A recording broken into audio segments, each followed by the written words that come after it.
What is food waste and where does it come from? How does food waste affect our oceans, seas, lakes, and rivers? What can you do to help solve this global problem? These are some of the questions we'll answer in today's Shoreflix episode about food waste. First, let's discuss what food waste is and how it occurs. Food waste, as the name suggests, is when food that is intended for human consumption is discarded. Food waste can come from plants, like fruits, vegetables, and nuts, or from animals, like meat and dairy products. Even things that are not generally eaten, like fruit peels and vegetable end nubs, can become food waste, especially if they end up in landfills instead of somewhere productive like a compost pile. Food waste can come from many different sources, from production in the fields, to our own homes, and at every step along the way. Let's discuss some of the ways food can go to waste along the supply chain. When crops are harvested, there are several factors that can cause food waste.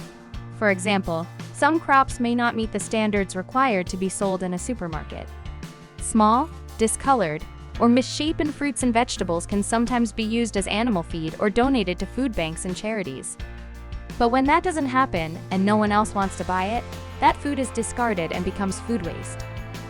Similarly, crops that are damaged due to improper or inefficient harvesting techniques can easily become food waste as well. A less obvious way crops can end up as food waste is when farmers produce too much of a particular crop. Sometimes farmers will overproduce as a way to offset the risks from potential threats, like unfavorable weather or pests. Even if the harvest is successful and without incident, consumer demand may not meet the farmer's production levels. This can happen when the price of a crop is too high and, consequently, the demand for that crop drops. If the cost to process and transport the crop is higher than what the farmers can earn by selling at the lower price, then that food can easily end up being discarded. Unexpected economic events can also lead to wasted food. Think back to 2020 when the COVID-19 outbreak became a pandemic. Many governments around the world ordered the closure of non-essential businesses, especially restaurants and bars. Sudden changes in demand like those experienced during the pandemic can also contribute to food waste. Can you think of other ways food can go to waste along the supply chain? Consider the interconnected global economy we live in today, and the fact that food is commonly shipped between countries all over the world. How can food be wasted during transportation? Where and how is food stored when it's not ready to be sold, and what factors can contribute to food waste during storage? Supermarkets and restaurants are other areas where food waste is generated. Think about the produce and animal products at grocery stores that aren't sold within a certain time period. When these items can't be donated to food banks or charities, they will often become waste. Just like in the harvesting process, ugly, bruised, or over-ripened produce will likely be discarded because of the perception that it is bad, despite the fact that most ugly fruits and vegetables are just as healthy and delicious as their beautiful shelf-mate. Restaurants can generate food waste in a number of ways. Anytime patrons fail to finish their meals, or when food items aren't sold at the end of the day, there's the potential to generate food waste. This is especially true of buffet-style restaurants. Many buffets prioritize appearance and availability of food for consumers. Because of health and food safety laws, much of the food that isn't consumed within a certain time frame can't be donated and is consequently thrown away. While some unconsumed restaurant items can be used for animal feed or commercially composted, most of it ends up in landfills where it will decompose and create potent greenhouse gases. One of the largest sources of food waste is in our own homes. Consider every time you've thrown away expired or rotten foods, or discarded leftovers that can't be stored for later. Unless you're an avid composter, the food you throw away likely ends up in a landfill. As we'll discuss later, there are steps you can take to help reduce food waste. Can you think of some simple steps you can take to reduce food waste in your home? How can food waste affect our oceans, seas, lakes, and rivers? Food waste can have several consequences on our water supplies, like when it ends up in landfills and produces methane. When refuse gets buried beneath layers of trash and dirt, the environment around it can become anaerobic, meaning there is no oxygen to aid in decomposition. As organic waste, including food waste, decomposes in an anaerobic environment, one of the byproducts is methane. Methane is a greenhouse gas that is more potent than carbon dioxide, which means it can trap even more heat and worsen the problem of climate change. This can have obvious consequences like exacerbating climate change and drought in regions that already struggle with their water supply. Related to climate change is the temperature of oceans and seas. As the temperature of the climate around the globe increases, much of the ice that is locked away at the poles begins to melt. This changes the density of the ocean's water. Aside from the consequences of climate change on aquatic animals, which we'll discuss later, changes in the ocean's average density caused by melting ice can actually affect the flow of currents around the world. Cold, deep ocean currents can be slowed down when the density of seawater changes. These currents are responsible for distributing heat, carbon, and nutrients all over the world. Can you imagine some ways that slower currents, and the causes behind them, might be dangerous for the planet and its inhabitants? A less evident way food waste can affect our lakes and rivers, and our water supplies in general, is by the amount of usable water that is wasted when we discard uneaten food.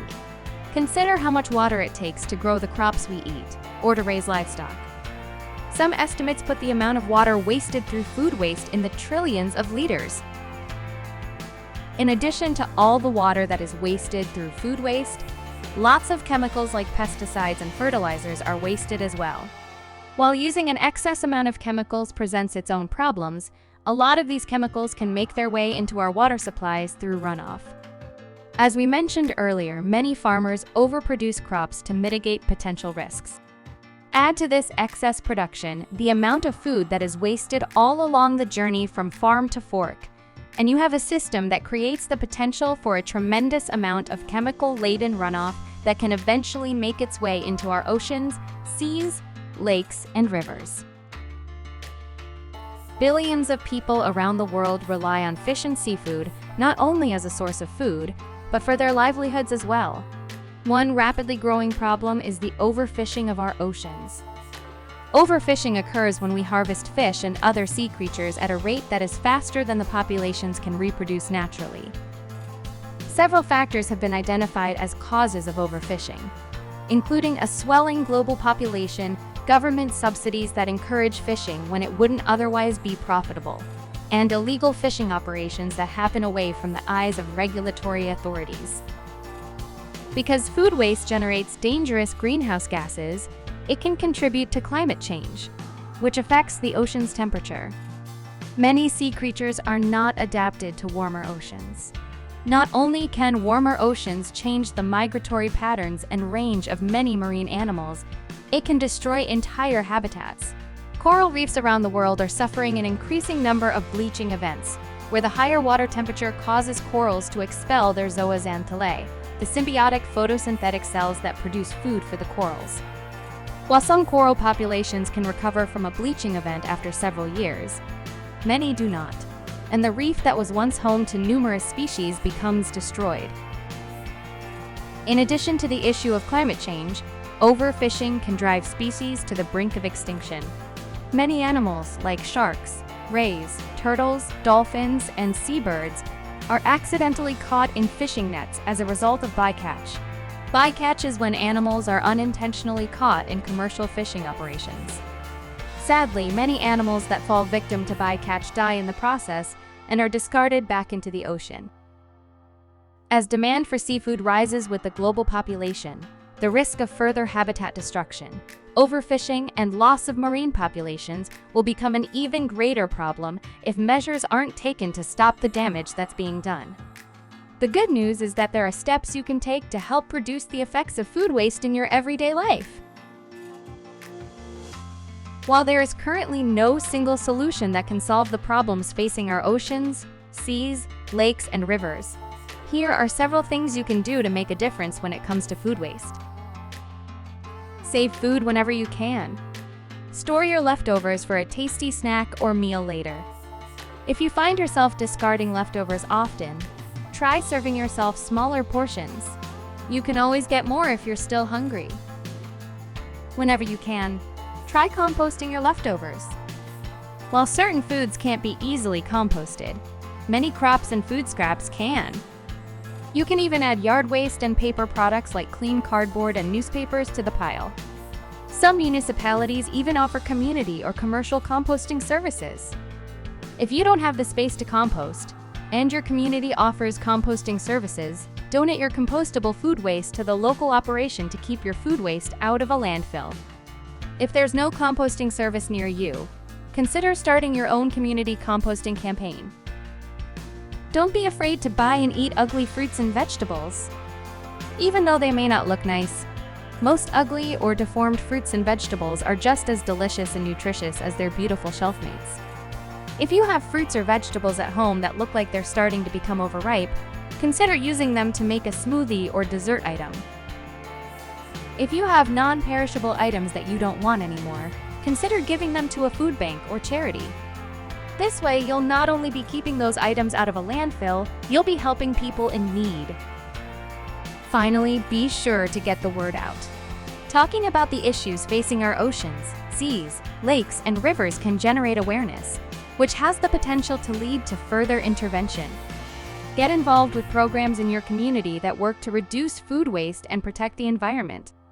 If no such programs exist, be an agent of change and get together with friends, family, and neighbors to start tackling the problem yourselves. Everything you do matters, and when we work together, we can make a real difference.